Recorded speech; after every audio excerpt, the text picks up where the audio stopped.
but I'm hearing a weird echo, so let me fix this. What's going on here?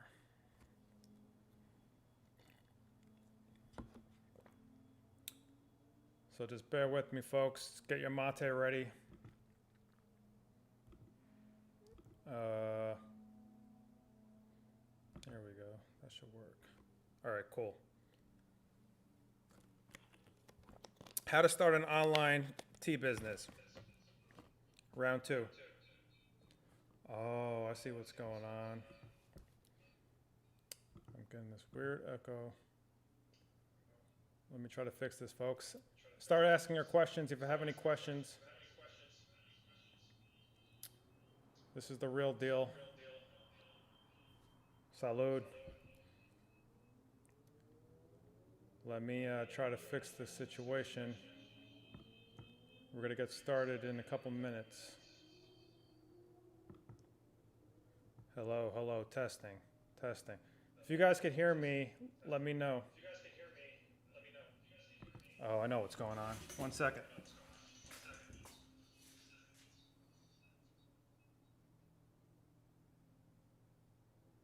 Testing, testing. 1, 2, there we go. All right, folks. Sorry about that. Technical issues. I think I got this all sorted out. If you guys could hear me, let me know in the comments section. If everything's all right, if you guys could hear me, let me know in the comment section. If not, I think it's all good right now. All right, so cool. Vaughn, what's up, man? You're going to learn everything about mate, how to sell things online, how to sell your own tea. If you could hear me, let me know. If you guys can't hear me, let me know so I can fix the situation. But I think it's okay right now. All right, cool. So the reason I'm not drinking mate right now is because we're actually going to make some mate in a second. But first, I just wanted to recap last week's lesson. Last week was the first installation of how to start an online tea business. I just basically went over the mindset. What is the mindset that you have to have in order to start an online business, or generally speaking, in order to start any business? So that's last week. We just kind of went over get your mind right. What does it take? And, you know, I rewatched the video, and there were some parts where I painted a bleak picture of starting an online business. So I want to kind of clarify that I wasn't trying to scare people away from starting an online business or any business in general. I'm just trying to create or share the reality of the situation, that starting a business is not easy, that you really have to be committed to it. And there really is no dabbling in starting a business. It's either you're in or you're out. It's there's not a lot of gray area in between. You got to be committed, or it's just a hobby. So you have to decide. So I wasn't trying to create a bleak picture. I was just trying to create the reality, because I know how hard it is to start a business. And, you know, in this day of information overload, it's so easy to get to come about the belief that it's so easy to start a business, where it's really not, because you have a million different commercials, people trying to sell you a million different things, saying, oh, start a business, $9.99, sign up to my class, and you're going to be able to become a millionaire in 30 days. And people really believe that, unfortunately. And they don't understand that, you know, you got to really be prepared to put in at least 10 years of your life. And everything is an energy exchange. You got to exchange a part of your life force, in order to get something that you want in this particular dimension that we're living in right now, in this dense reality. You got to be able to exchange some of your energy in order to create more energy. And there's a lot of beautiful things to creating a business. It's beautiful. You know, you're helping people. People are being exposed to your product.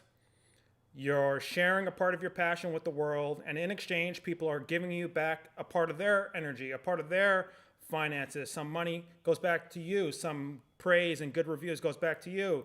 But most importantly, good feelings come back to you.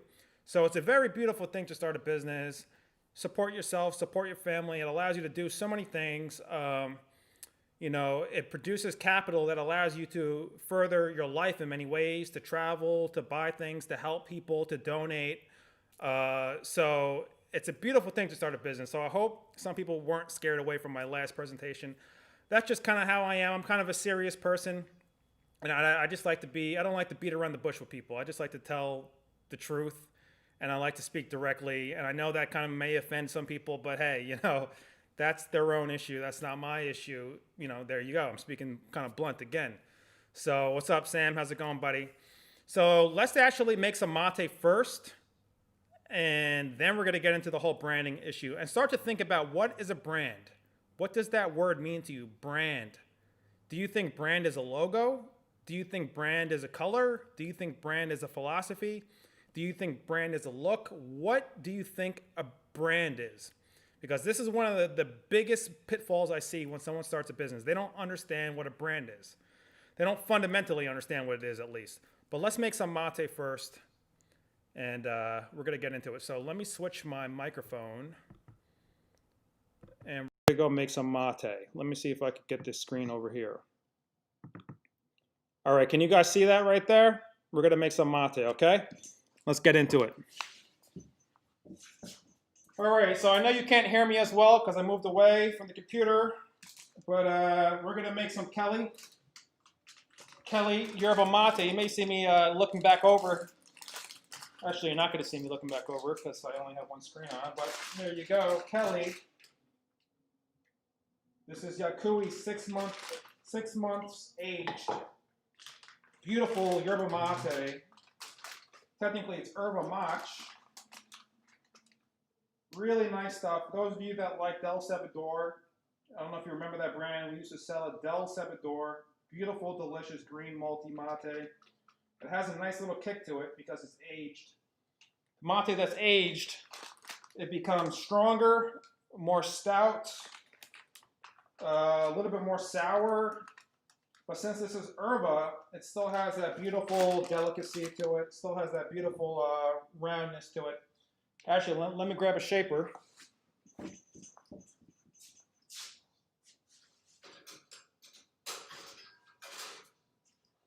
Yeah, let's get this mate ready. Of course, we need mate. This is a mate circle. There you go. I took my shaper. I hope you guys can see that. Now we're going to grab some, if you have any questions, go ahead and ask. What is that thing I'm using? That's called the shaper. That's a mate shaper, and you're going to see what I'm going to do with it in a second. Now keep in mind, you don't really need any of these tools. You don't need them. They're just nice to have to make the experience better. I like to make the experience better. Sometimes you'll have Brazilians who are like, ah, babe, you don't need that. Just use your hands. Well, I don't want to use my hands. I want to use these really awesome tools that make my life easier. But hey, all power to you. If you just want to use your hands to do this, that's okay. I like to use the shapers. This is a shaper, and this is a shaper. This shaper you put in the middle first. Then you pour in some cool water, room temperature water. Make this nice and beautiful, like that. Now the idea is to let the water sit for about 1 minute, 30 seconds, and this becomes a sort of cement factor. As you can see, what I'm doing here, shaping this and getting this ready. Take your time. You can even do things like this. If you really want to get advanced, pull this out. Pull it out, and now, you see in there? I'm looking back on the screen to see how well you can see. I'm going to get a light next time. Put it back, and grab some more. Bring it back, bring it back. Shape it, shape it, shape it, shape it, shape it. Now, of course, this is going to look prettier. I'm kind of doing it under this video, and I'm doing it a little fast. So it's not going to be, there you go. So you want to get this situation like this, where this mate is solid now. You see this? This is a solid division. That's what you want. Now you take your bomba, okay, and you're going to place it, not like this, not parallel, perpendicular, perpendicular. See? You put it in like that. And you kind of want to do this kind of lock and key, where it kind of locks in. So it's going down, under, and just locks in under there. You kind of want to feel it lock in like a key. Now grab your mate water that's been heated up, not to a full boil. Right when you start to see the little baby bubbles. See that? Pour that in nice and gently. There you go. You could even shape this up even better if you want. See what I'm doing? Shape it up a little better. Get it nice. Now you could actually even use your hands. You know, fingers are good. But this makes it kind of cool. Use the shaper. See that? This is why I invented these mate shapers. The Brazilians had similar things, but they were made out of plastic. And I prefer the real deal natural material like this. So I invented these tools made out of wood in this particular design, this particular fashion. But granted, the Brazilians did have these tools like this and this, but I kind of took it to another level. I didn't like what I really saw when I was there with their tools. I didn't think they were really designed well, so I brought it to my design team, and we took care of it. There you go, beautiful.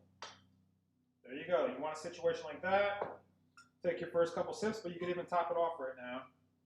It's deceiving, it looks like you can't put more water in, but you can, you see? Now let's try it out. Perfect, perfect execution. See how quickly that drew? Beautiful, now let's get back into this. Salud, we got our mate now.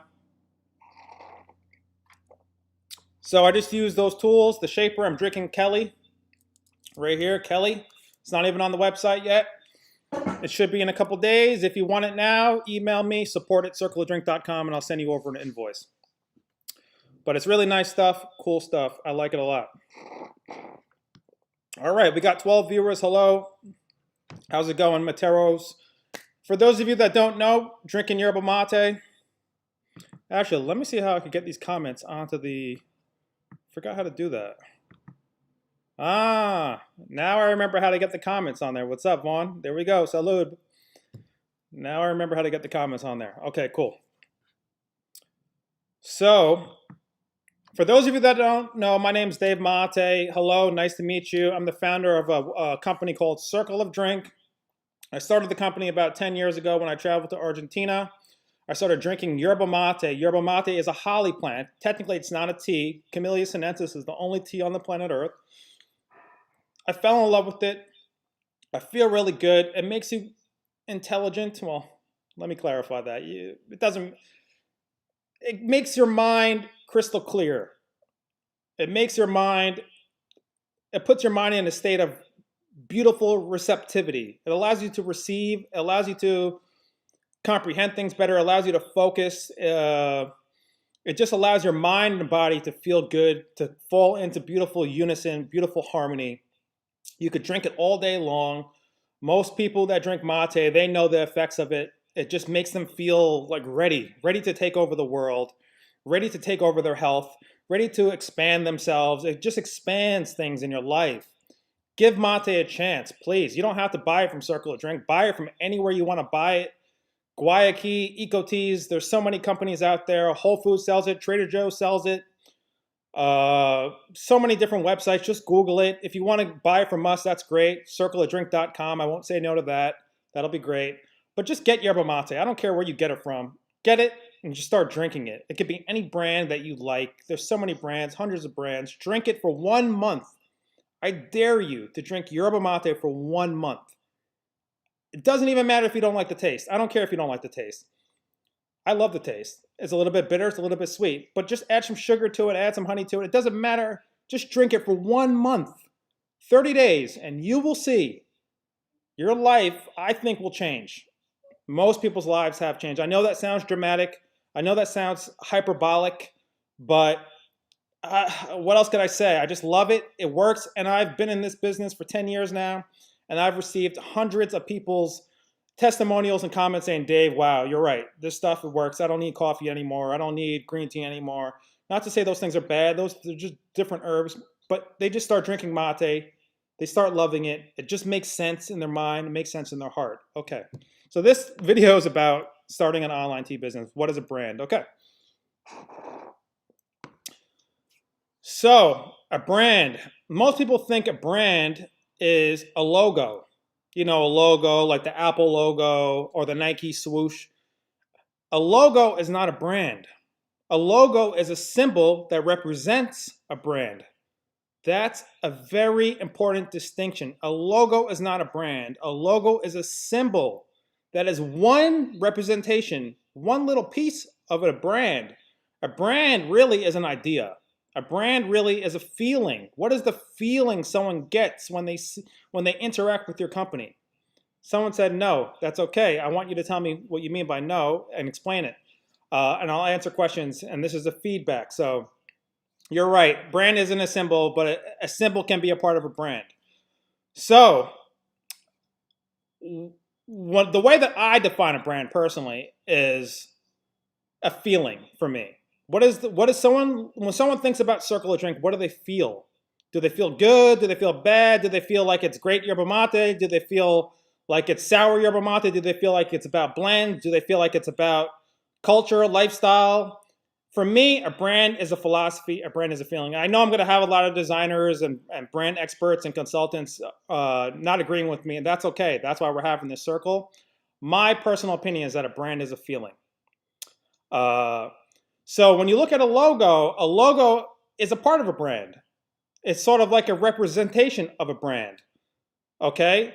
But the reason why I believe branding and understanding this is so important is that when you first start a business, and this is how I start businesses, and I've started quite a few, not many, but I don't know, 10 businesses in my life. I literally start a business with the philosophy. What is the business going to be about? How is it going to look? What sort of colors come to mind? What sort of images come to my mind? I literally start with a notebook.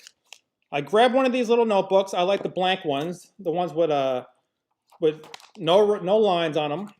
You could buy these on Amazon. You could get Moleskine. You could get all sorts of ones. You could just buy the one from Amazon Basics for 10 bucks.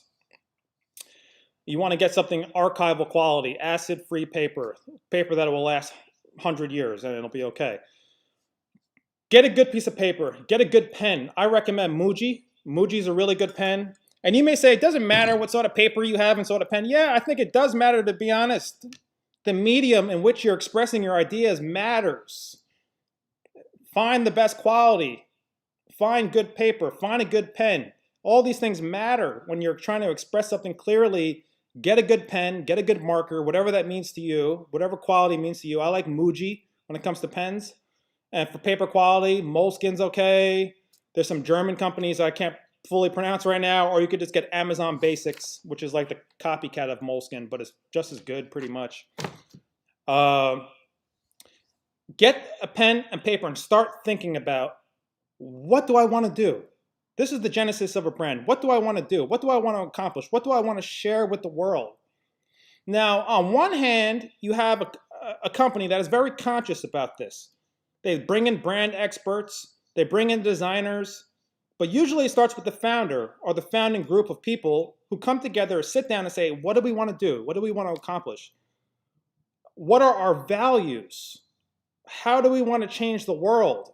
This is the genesis of a brand. You have to have these messagings clear in your mind and in your heart. And from out of that, everything follows. Then the logo comes. Then the color schema comes. Then the symbols come. Because the logo, I don't want to get too deep into logo design and things like that, but logos could be extended. So you could have, for instance, Vistaprint is a good example. Vistaprint, they have those two, they have a V basically. But if you notice over the years, they've changed their logo many, many times, perhaps dozens of times. The logo is slightly changed in size, the logo color, one day it's blue, one day it's purple, one day it's a different, that logo has been extended. That logo could be translated onto different platforms very well.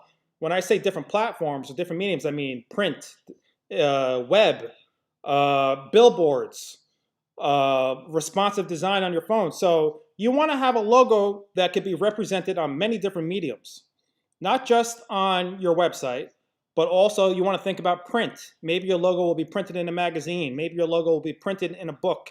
Maybe your logo will be on a billboard one day. Maybe your logo will be on TV. So start to think about a logo that is versatile. Not necessarily that it has to change and morph into other things, but a logo that's going to look good universally. So even if you're not a designer, it doesn't matter. I don't even really call myself a designer, though I have designed some things here and there, and I still design things, but I still won't call myself a designer. I'm not a designer. I didn't go to school and study it. I just understand what looks good and what doesn't look good. That's what I do. I'm more of a creative director. I work with designers. I work with the experts who really do this all day long, 24/7. So what I do is I start with my book, and I say, okay, I just start to scribble things. Literally just spent hours scribbling, taking notes. A good program for this, if you want to do this on the computer, is Evernote. Now, I'm not going to do all these things with like screen shares and typing the exact names of things. I'm intentionally not doing that because I'm going after the people. These videos are for the people who are going to take notes right now, who are listening carefully to what I'm saying. I'm going after those people.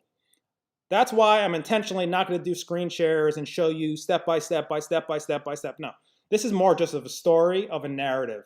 You got to pay attention, take notes, and I'm giving you some nuggets right here. I'm giving you some gems. So Evernote is a good program where you could kind of come up with mood boards, what I call mood boards, where you basically set up a notebook, and within that notebook you have different chapters, if you will, and each chapter could be an idea. A different aspect of your brand. So you could have say you're creating a company, ABC company. So that's one notebook in Evernote. And then notes or chapters could be branding ideas, names, taglines. A tagline is welcome to the circle. That's the tagline of Circle of Drink. It's that clear, succinct image of text of what the company is trying to invoke in you. Welcome to the circle. So Circle of Drink, let's use my company as a case study. I came up with that name when I was on the beach in Argentina. I was with a couple friends. We were drinking mate, and I was like, oh, for a couple years now, I've been drinking mate. There's always a circle. So I was like, and we're always drinking mate. So the idea was Circle of Drink. There's a circle of drink. Makes sense. And then I started to think about inclusivity. I want everyone to feel welcome. I want everyone to feel a part of what we were doing. So that's why I created the tagline, welcome to the circle. Everybody's welcome. It doesn't matter who you are, what you look like, how much money you have or don't have, where you live, what your orientations are. I don't care about any of those things. Welcome to the circle. Everybody's welcome. You know, think about Starbucks. When Starbucks first started out, it was like a community. It was more like, hey, everyone come and drink this beautiful Italian coffee. It tastes great. Everybody's welcome. Come. But now, as you can see over the years, Starbucks has kind of turned corporate-y. Now it's more of a corporate situation. And now they're trying to combat that by creating more like homemade Starbucks now, if you noticed. There's like a lot of Starbucks now that have been redesigned with like wood paneling. They have beer and food, live events, because now they're trying to rebrand and go back to their corporate origins of everyone's included. Because they noticed that it was becoming more serious and more corporate-y, suit and tie. So then they had to fix it. This is a good example of how sometimes a brand morphs into something that they didn't initially intend to happen, but now they got to try to cull it back and bring it back. So my point here is that a brand is a living organism. A brand is alive. And don't take that lightly. I'm speaking literally. A brand is alive. Let me fill this back up. Once you create something, be careful with what you're creating. Make sure you know what you're doing. Because when you create a brand, sometimes it has a mind of its own. And sometimes it could do things that you never intended them to do. That's for the good and for the bad.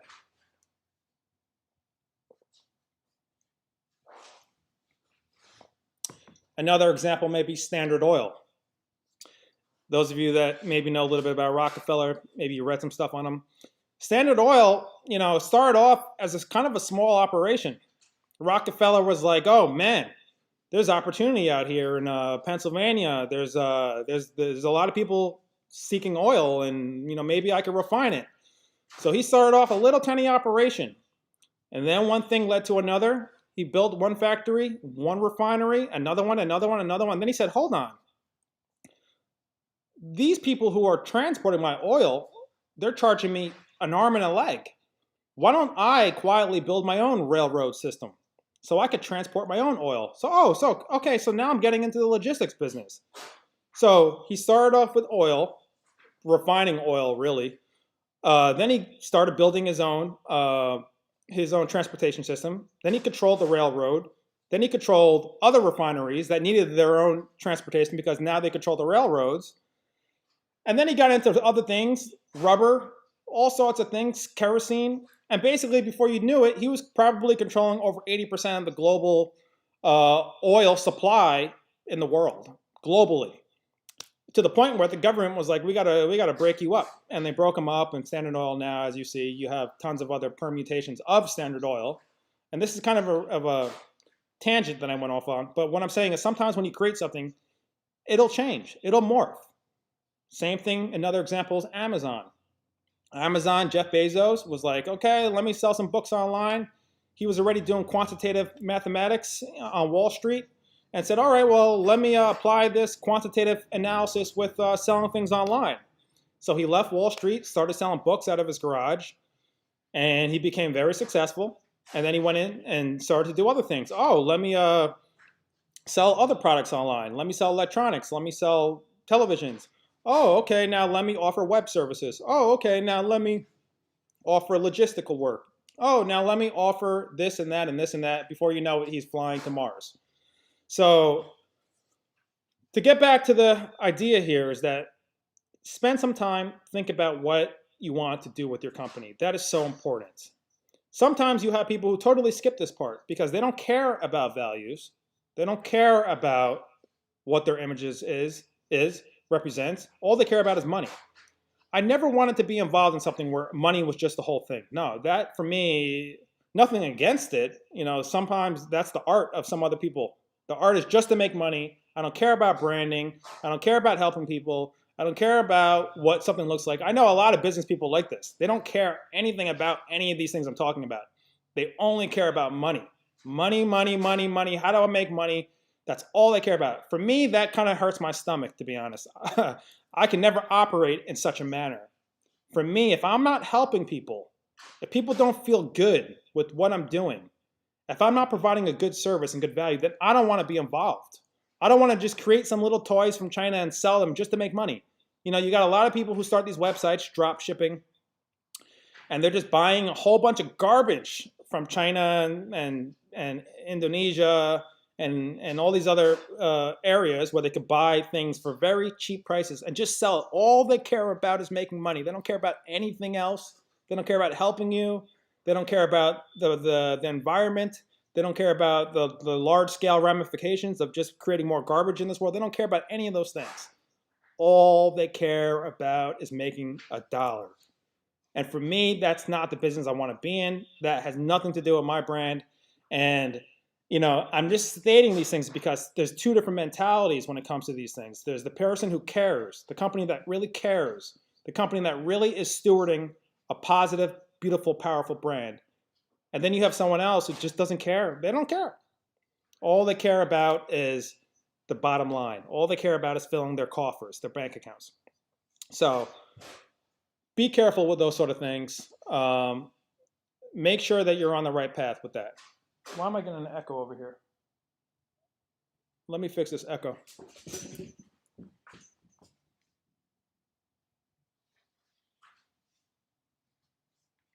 All right. So I actually, believe it or not, took some notes for this one. Let's go over these notes. So we spoke about the name of the brand, the philosophy of the brand, the value of the brand.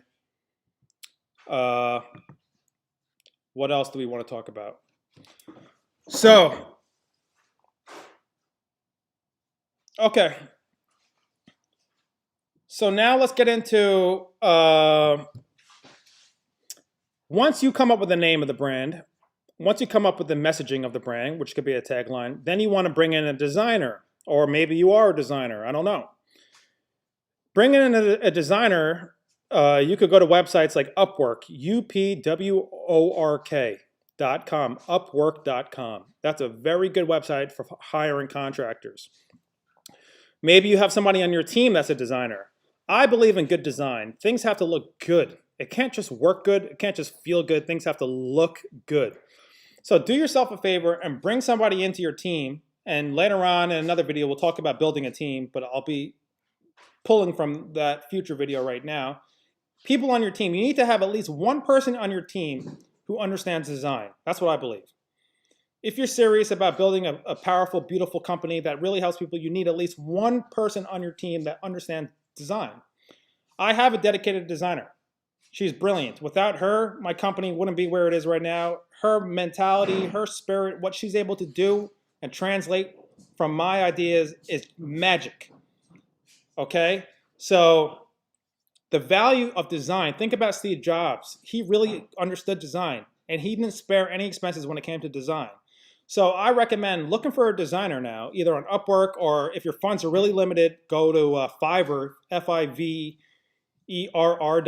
Fiverr, I think that's how it's spelled, and hire a designer. They don't have to be the best designer. It doesn't have to be the most expensive designer, but you need a designer, at least to get started. And bring in this designer and let this designer create your logo now. Now we're getting back to the logo. We're coming full circle now. This person is going to create your logo. Make sure that the logo is in vector form. What do I mean by vector? Vector logo means that that logo could be pulled apart and still maintain 100% integrity. A vector could be as small as a pin and as large as a billboard while still maintaining 100% integrity. You need a vector. You got to make sure you're dealing with the real designer that understands vector illustrations, vector design. Some people, they'll take advantage of you and say, oh, this person doesn't know what they want, so they'll just give you a regular JPEG. Or they'll just give you some little art format that is not going to be able to expand. So be careful. I recommend Googling vector art right now or later on to understand what a vector is. Remember, I believe in self-education. So educate yourself to the point where you could confidently talk to a designer. You know, I didn't go to design school. I didn't go to business school. Remember, I taught all these things to myself. If I could do it, you could do it. So you want to be able to intelligently articulate your thoughts to a designer. Always have a phone conversation, at least one phone conversation with a designer to articulate your needs, to make sure everything is set up and everything is clear. And then what you want to do is create something called a spec sheet. SPECSHEET, spec sheet, just like how it sounds. The spec sheet is, what are the expectations of the project? You know, what are your own feelings about how the brand should look, how the logo should look, what colors do you think it should look like? You want to be an active participant in the production of your design. This is your company, right? So a lot of people feel they fall into this passive role, you know, this whole passive thing. Oh, I don't know. I'm not a designer, so I can't talk to a designer like I know what I'm talking about. Or I'm not a programmer, so I can't. No, I don't believe in that. Okay? You want to educate yourself to the point and keep on educating yourself to the point where you could articulate your ideas. Remember, you're in control here. You're in control. Don't forget that. You're in control, but you want to learn how to give away control to the designer. So for instance, let me give you an example. I trust my designer so well that I give her ideas, you know, I give her direction, but then I just let her run with it because we have that sort of telepathic communication where she just knows what to do based upon my ideas. But I'm also not scared to say, this doesn't look good to me, or this could be changed in another way, or I'm just not feeling how this looks. You can't be scared to talk directly to these people that are a part of your company. Sometimes they'll even be a partner in your company. Who knows? Well, the point is, don't be scared to articulate yourself. Don't be scared to sound stupid. Don't be scared to sound dumb. Many times I'll say something to a designer and they'll be like, Dave, wait a minute. That term you're talking about in design isn't correct. This is what you're trying to say, Dave. So then I'm always happy. I'm always like, oh, damn, I just learned something new. Thank you so much. That's my attitude. Thank you for teaching me. Now I know how to articulate myself even better with these particular design terms. This whole thing about vector and this whole thing about different aspects of Adobe Illustrator, I learned this through designers. They taught me. Because when a designer really cares about the project, and obviously you're paying them, you know, many designers you're paying by the hour, It could be anywhere from $5 an hour to $200 an hour, depending on the level of designer. Could be even be more, depends. If they're a good designer, they're going to teach you things. They're going to help you, okay? What's up, Gladdy? How you doing? Salud. Okay, so I just unloaded a lot of information. Let me organize my thoughts right now. Okay, now let's go into some, I don't want to go into marketing. I want to stay on this whole thing with design. Okay, now, okay. So then you want to start to think about, okay, you already got your design, you already got your tagline now, and then obviously you want to start thinking about your website. We're not going to go too much into building websites and stuff in this particular video, but we will in future videos. But now I want you to start thinking about different companies, okay? So think about like Geico. Geico is an insurance company. Think about their branding. What is their branding? Their branding is this Geico, this lizard, this quirky lizard that shows up on the television and does weird things and says weird things. Now you may say to yourself, why is this company have this lizard that's doing weird things and saying these weird kind of offhand, dry humor jokes? Now believe me, this is all done by design. This is brilliant. I was going to use the word genius, but let's say brilliant. Geico is a brilliant example of how they're able to shift ideas in your mind with quirkiness, with funny things, with dry humor. Study the Geico commercials. See the Geico, the lizard, say weird things, do weird things. They're doing this by design. Believe me, people have really thought about how to sell insurance with humor, how to sell insurance with quirky little things. In this day and age, you got to do quirky little things, things that are just weird. Things that are just quirky, things that just don't make sense, things that may anger people even. You know, my brand is a good example. If you study my Instagram page, you study my Facebook, you'll see things that you may not think makes any sense whatsoever. Yet we continue to do them. Yet the company continues to flourish. Yet we continue to get new customers. How? Because now we're getting into something called lifestyle branding. Okay, now lifestyle branding is when your brand is able to extend in every facet of the consumer's life. So a lot of times you'll see videos or pictures of me taking pictures of, you know, different people in different countries drinking mate in the park or drinking mate in a pool, or maybe I was in Indonesia, or maybe I was in Thailand, maybe I was in Jamaica taking pictures with people. That's all about lifestyle branding. You want to position your company. You don't have to, but this is a very important aspect of branding now in this particular age, 21st century. Your brand needs to be able to be incorporated into someone's life. You know, and what does that mean? It means that you want to have a sort of presentation of your brand. Now we're talking about brand imaging, your brand philosophy, your brand positioning. Positioning is the word I want to use. Now we're talking about brand positioning. How do you position your brand in the minds of other people? Okay, so Guayaquil is the largest yerba mate company in the United States. And their positioning of mate is like surfer dude, totally awesome, gnarly. You know, that's their positioning, and that's okay. That's beautiful. You know, they're going after the people who are surfers and active and running around, and who are on their bikes and who are on their surfboards and snowboards. Look at their branding. Look at their messaging. These are the people that they're going after. These are the people they're speaking to.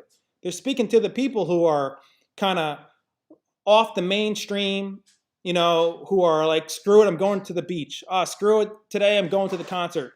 You know, they got dreads maybe they're hippies, and nothing wrong with these things. Now, compare that to Circle of Drink. Circle of Drink takes a different approach. We're not really positioning the brand for the surfers, for the hippies, for the dreadlocks. Nothing wrong with those things. I used to have dreads for 5, 6, 7 years. You wouldn't even recognize me if you saw me with my dreads. Now I cut it all off. You know, there's nothing wrong with these things. It's just about how you want to position your company. Circle of Drink has always taken more of an intellectual approach. You know, our approach is going after the people who are thinking about high level, you know, gourmet. I'm going after the people who are thinking about luxury. I'm going after the people who are thinking about, oh, well, I have no problem spending $50 a pound because I know it's the best and that's okay. These are the people Circle of Drink has always gone after because That's where our positioning lies. We're not going after the people who don't want to spend $5, who only want to spend $5 for a pound or $6 for a pound. Now, please don't misconstrue what I'm saying. There's nothing wrong with these things. I'm just saying you have to be clear of the people you're going after. You have to be clear of the positioning of the minds of the certain people you're going after, with your particular company. So now you also want to think about speed. What is the speed of your brand? What is the speed of your brand? Let's talk about that now. Here's a good example of speed. Think about fashion industry, okay? I'm spilling water all over the place. Ooh. Let me see something. Let me look something up I wrote down yesterday.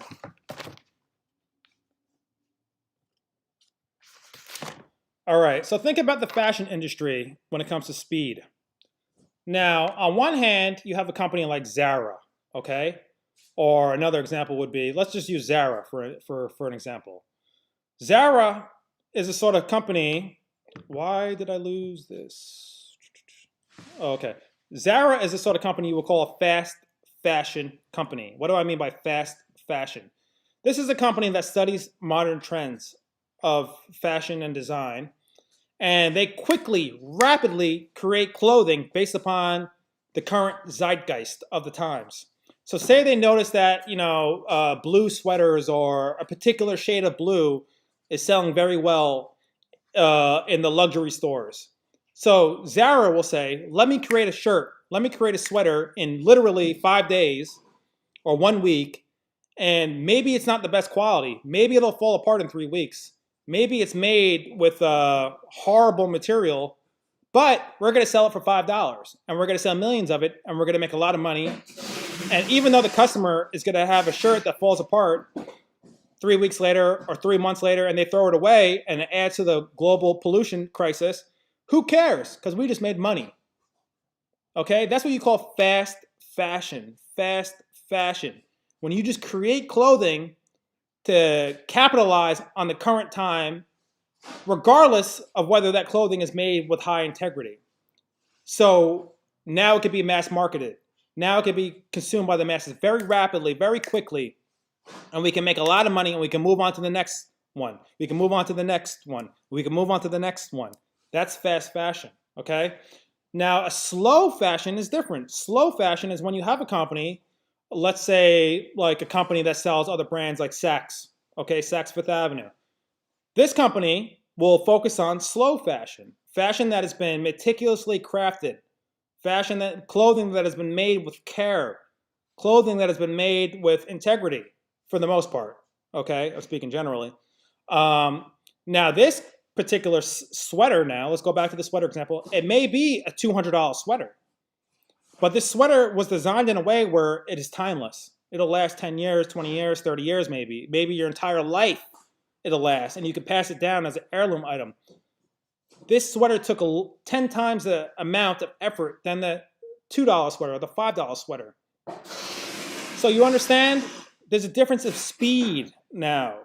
Maybe you got to think about, do you want your company to be like McDonald's? Or do you want your company to be like, I don't know, like a fancy high 3-star Michelin star restaurant in Manhattan, where the food is much more expensive, but it's better for you. It's higher quality. The experience is better. Everything is better. You just feel better. It was so much more expensive, and maybe you only go to that restaurant once a year, but every time you go, it's a priceless experience. That's what you call slow food, slow dining. Fast food, on the other hand, it's dirt cheap, but it'll kill you. In 10 years, 20 years, you're going to die. You're going to be sick. You're going to be spending even more money now in health insurance, and more money now for being hospitalized. More money now because you've mutated your cells. More money now because you can't breathe anymore. More money now because you're overweight. You understand? So you want to think about speed. What's the speed of your brand? Is it slow, meticulous, handcrafted, well thought out? Or is it just fast, fast, fast, fast, fast? Let me just get the money fast, fast, fast, fast, fast. I don't care about anything else. Fast, fast, fast. Think about the speed. Let me give you a real world example. Okay, so I created this pumpkin chai CBD a year ago, literally 12 months ago. And nobody has seen it on the website, right? This is not on the website. I've been selling it locally here and there, but I never put it on the website. Why? Because I didn't feel like it was ready. I felt like I needed time to really figure out how I wanted to create this blend. For months, I was, coming up with different ideas of the blend, and it just wasn't working for me. So I set it down for like 2 more months and came up with more ideas. Set it down for another 2 more months, came up with more ideas. Set it down for 2 more months, came up with more ideas. Now, after 12 months of meditating, 12 months literally of thinking about this flavor profile that I wanted to create, now I'm ready to put it on the website. Now I'm ready to give it to the masses. Now, rewind 12 months in the past. I could have sold it right away when the blend was so decent, and I could have made money, and some people could have loved it, but I didn't feel like it was ready. And if I don't feel like it's ready, I cannot really sell it unless I'm selling it to a select group of people who are going to give me feedback, which I was doing for the past year. So this goes back to what I was saying. Everything can't just be about money. Everything just can't be about transaction. You don't want to create a brand that is just purely transactional. Look at what the banks have done. They created a branding image for so many decades that was just transactional. Debit, credit, debit, credit, debit, credit, interest, debit, credit, interest, debit, credit. And the banks are now in a very precarious situation because of all this branding. Their brand image is bad now because they've become so impersonal that people lost trust of the banks. And now you're beginning to see the banks coming back and putting on a friendly face. Now you're beginning to see Wall Street come back and put on a friendly face because they realize that they created a very bad, poor brand imaging of themselves. So that's kind of what I wanted to do with this video. I wanted you to start thinking about brands. I want to actually share some books with you. Read this book, The Brand Gap. The Brand Gap by Marty Neumier. This is a very beautiful, concise book, practical book about what a brand is, what you need to be doing with your brand.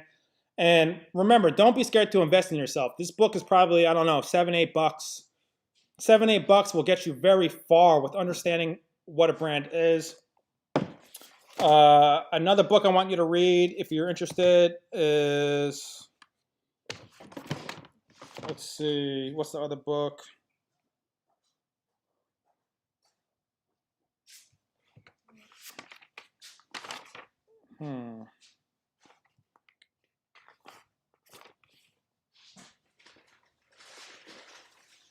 Brand Thinking by Debbie Millman. Read that book. That book is more of a narrative. That book is more theoretical about what a brand is. It's like stories from brand owners who share their ideas of what a brand is. That book is called Brand Thinking by Debbie Millman. Another book I want you to read, take notes now, the Patron Way. The Patron Way by Edelstein. And this is about how the company Patron built a brand from the ground to the billions of dollars that it is worth now. And I like that book because it really shows the passion, what went into crafting the bottle. They thought about the shape of the bottle, the glass of the bottle. They thought about the type of agave. They thought about all sorts of facets of what it takes to build a good brand. You could also read Brewing Up a Business. Brewing Up a Business. I think the founder of Dogfish Head Beer wrote this book.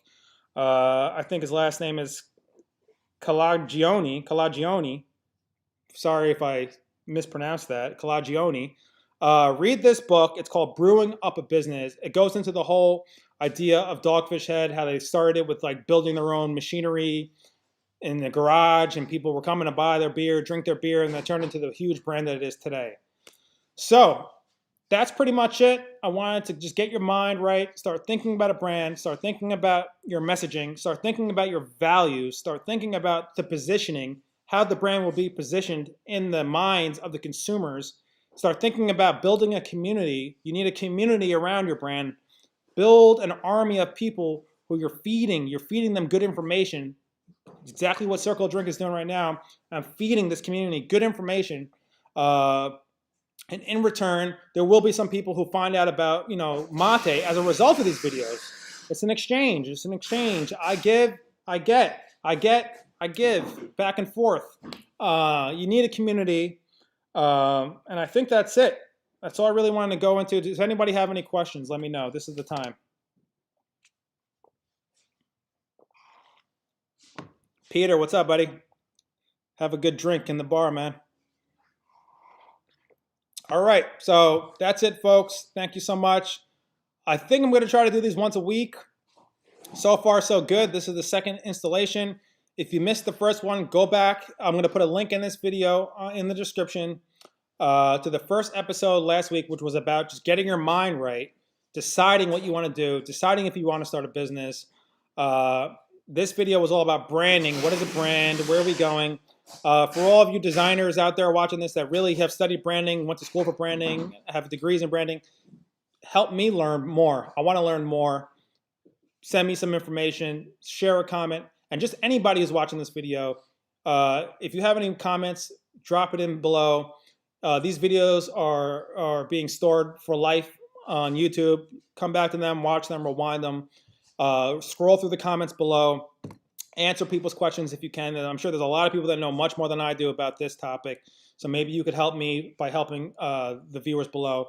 Subscribe to these videos if you can. Like this video. Give it a thumbs up. This is so cliche to say. I never even used to do this. Oh, thumbs up, like this video. But hey, if you like the video, give it a like. It'll probably help. Share this video with someone that you think may benefit from this video. Maybe you have a friend that's starting a tea business or any business, and they want to understand branding. And yerba mate, salud, drink yerba mate, feel good, clear mind, clear body, clear soul, clear heart.